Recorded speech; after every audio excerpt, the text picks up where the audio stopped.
Bismillahirrahmanirrahim. Assalamualaikum warahmatullahi wabarakatuh. Saya Al-Ghifari Anwar, mahasiswa program studi pendidikan bahasa Arab semester 6. Di video ini saya akan membahas tugas UAS saya, tugas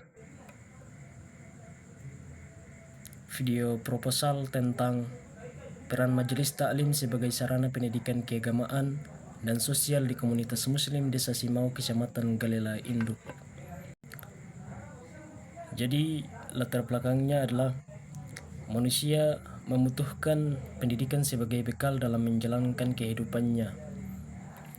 Melalui pendidikan, manusia dapat mengembangkan seluruh potensi yang ada pada dirinya sehingga mampu memecahkan masalah yang muncul dalam kehidupannya.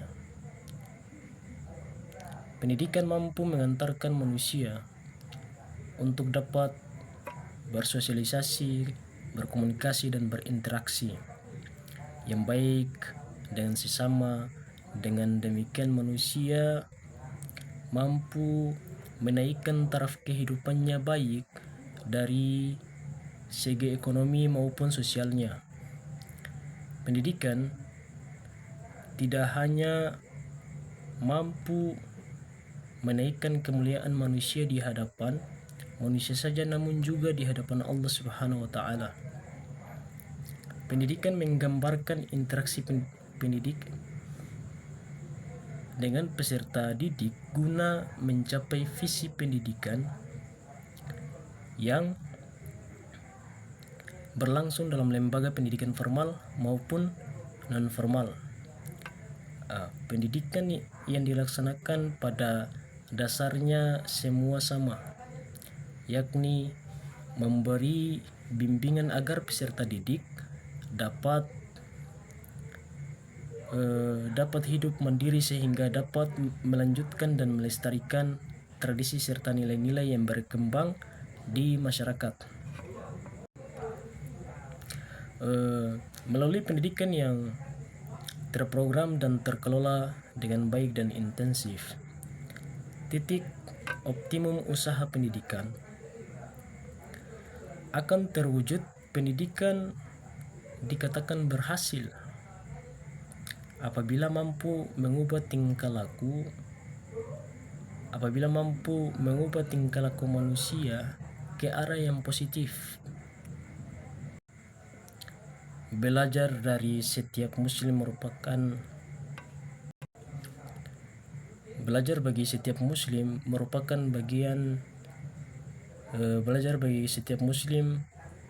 kewajiban. Allah akan meninggikan derajat orang-orang yang beriman dan orang-orang yang diberi ilmu pengetahuan sesuai dengan firman-Nya Quran surat Mujadalah ayat 11 yang artinya, wahai orang-orang yang beriman, apabila dikatakan kepadamu, berilah kelapangan dalam majelis-majelis, maka lapangkanlah, niscaya Allah akan memberi kelapangan untukmu.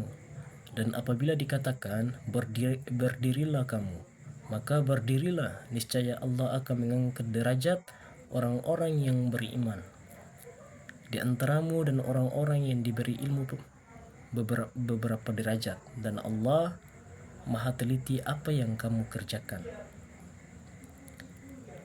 Hal ini menunjukkan bahwa menuntut ilmu adalah Islam merupakan suatu proses tanpa ada akhirnya atau yang terkenal dengan sebutan long life education, yang sejalan dengan prinsip yang ditetapkan oleh Allah Subhanahu wa taala dan Rasul-Nya. Menuntut ilmu itu tidak hanya dilakukan oleh anak-anak saja, melainkan juga orang tua. Para orang tua yang disibukkan oleh pekerjaan tentu tidak dapat menambah ilmu yang diharapkannya dan dari lembaga pendidikan formal. Selain faktor usia dan waktu yang tidak memungkinkan, mereka juga akan berpikir ulang akan faktor keuangan mereka sebagai besar dari mereka. Permasalahan tersebut tentunya para orang tua akan mencari jalan alternatif lain untuk dapat menimba ilmu dan memperdalam ilmu agama. Orang tua tidak hanya dapat memperoleh pendidikan melalui jalur pendidikan formal saja, tetapi juga dapat memperoleh melalui jalur pendidikan non-formal. Jadi, salah satu pendidikan non-formal yang masih eksis sampai sekarang yaitu majelis taklim. Majelis taklim tidak hanya diperuntukkan untuk orang tua saja, akan tetapi terbuka untuk umum, termasuk juga para pemuda yang ingin menimba ilmu. Melalui jalur pendidikan non-formal ini, Islam adalah agama yang menuntun agar manusia secara individual maupun kelompok menjadi manusia yang baik, berakhlak dan berbudi luhur. Agar mencapai apa dari tujuan agama itu sendiri, maka diperlukan sebuah dinamika yang disebut dengan dakwah. Dakwah merupakan suatu seruan atau ajaran yang dilakukan oleh seseorang dai kepada mad'u, baik melalui lisan, tulisan maupun perbuatan, agar melaksanakan apa yang diperintahkan Allah Subhanahu wa taala dan menjauhi larangannya. Kehadiran lembaga dakwah ini sebagai wujud kegiatan dalam bentuk pembinaan, pendidikan dan pengarahan ini telah memberikan harapan baru bagi upaya kecerdasan dan pencerahan masyarakat, khususnya dalam bidang beragama dan sosial. Salah satu lembaga dakwah atau lembaga pendidikan yang ada di sekitar masyarakat adalah majelis taklim.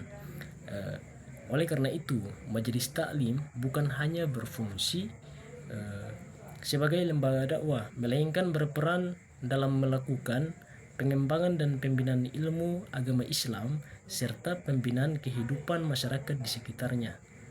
Tujuan utama terbentuknya majelis taklim adalah menyebarkan dakwah Islam dan menyelamatkan umat dari keterpurukan, di mana majelis taklim telah berkembang pesat di Indonesia. Mulai dari remaja hingga para orang tua telah andil dalam kegiatan majelis taklim tersebut. Awal mula terbentuknya majelis taklim ini merupakan upaya umat Islam dalam menyebarkan dakwah Islam melalui masjid-masjid. Namun, bukan hanya sekedar masjid saja. Sekarang dakwah sudah banyak dilakukan di beberapa tempat, bahkan tidak hanya lewat lisan akan tetapi lewat media sosial seperti YouTube, Facebook, WhatsApp dan lain-lain. Bila dilihat struktur organisasinya, majelis taklim adalah sebuah organisasi pendidikan di luar sekolah atau lembaga pendidikan Islam yang bersifat non-formal. Keberadaan majelis taklim sangat penting, mengingat perannya yang sangat besar dalam membentuk akidah akhlak yang luhur al-karimah, meningkatkan kemajuan ilmu pengetahuan dan keterampilan jamaahnya, serta menghilangkan kebodohan umat Islam agar dapat meningkatkan pengalaman beragama dan memperoleh kebahagiaan serta ridho Allah Subhanahu wa taala. Bila dilihat dari tujuannya, majelis taklim termasuk lembaga atau sarana dakwah Islamiyah yang secara kedudukan sendiri dan disiplin diri dapat mengatur dan melaksanakan kegiatan-kegiatan dalam bentuk pembinaan, pendidikan, pengarahan dan bimbingan. Berdasarkan sejarah kelahirannya, majelis taklim merupakan lembaga pendidikan tertua dalam Islam sebab telah dilaksanakan sejak Nabi Muhammad.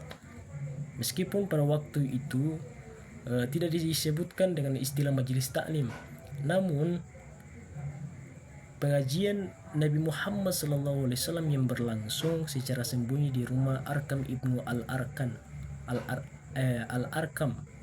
ini dapat dianggap sebagai majelis taklim dalam konteks pengertian sekarang.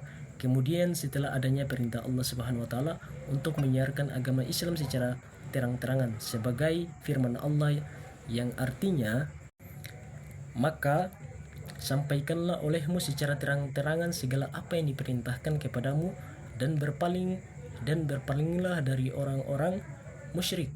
Quran surat Al-Hijr ayat 94. Maka kemudian pengajian seperti itu segera berkembang di tempat lain yang diselenggarakan terbuka dan tidak lagi dilaksanakan secara diam-diam. Pada periode Madinah, ketika Islam telah menjadi kekuatan politik praktis dalam masyarakat waktu itu, penyelenggaraan majelis taklim dalam bentuk pengajian dakwah Nabi Muhammad jadi lebih pesat. Nabi Shallallahu Alaihi Wasallam duduk di Masjid Nabawi untuk memberikan pengajian kepada para sahabat serta kaum muslimin. Dengan metode dan sistem tersebut, Nabi Muhammad SAW telah berhasil menyiarkan agama Islam sekaligus berhasil membentuk dan membina para pejuang Islam yang tidak hanya gagah dan berani serta kuat di medan perang dalam membela dan menegakkan agama Islam, tetapi tampil prima dalam mengatur pemerintah dan membina kehidupan sosial bermasyarakat. Di Indonesia kegiatan pengajian sudah ada sejak pertama kali Islam datang.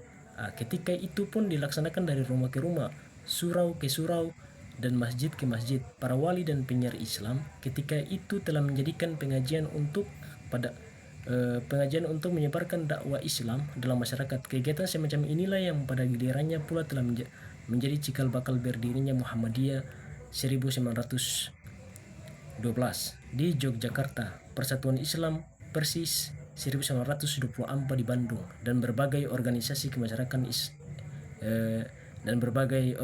kemasyarakatan Islam lainnya. Jadi jenis penelitian yang digunakan oleh peneliti merupakan penelitian kualitatif. Penelitian kualitatif merupakan penelitian yang tidak mengadakan perjumlahan secara angka, karena penelitian kualitatif ini dapat memberikan gambaran tentang kondisi secara faktual dan sistemis mengenai faktor-faktor, sifat-sifat dan hubungan antara fenomena yang dimiliki untuk melakukan akumulasi dasar. Adapun pandangan menurut yang lain tentang penelitian kualitatif ini guna untuk melakukan eksplorasi dan memperkuat prediksi terhadap suatu gejala atau peristiwa yang telah berlaku atas dasar data yang didapatkan di lapangan. Berdasarkan pada kedua pandangan di atas, maka penelitian kualitatif dalam tulisan ini dimaksudkan untuk mendapatkan fakta-fakta, kemudian memberikan penjelasan terkait dengan kenyataan yang telah ditemukan. Peneliti dapat mengamati secara langsung peristiwa-peristiwa lapangan yang berhubungan langsung dengan metode secara aktivitas majelis taklim di desa tersebut.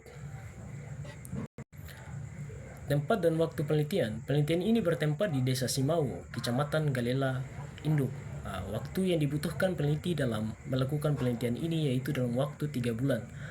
Alasan peneliti melaksanakan penelitian di Desa Simau, Kecamatan Galela, Induk, yaitu karena peneliti berasal dari desa tersebut, sehingga untuk mempermudah peneliti dalam memperoleh sumber penelitian dan mempermudah pelaksanaan penelitiannya, maka peneliti memilih Desa Simau ini sebagai lokasi pelaksanaan penelitian. Subjek penelitian. Subjek penelitian merupakan sumber data informasi penelitian.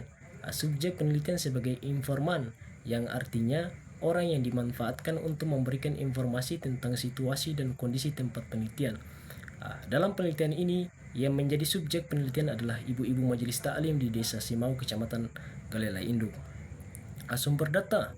Berdasarkan teori peneliti kualitatif, data yang dikumpulkan harus lengkap.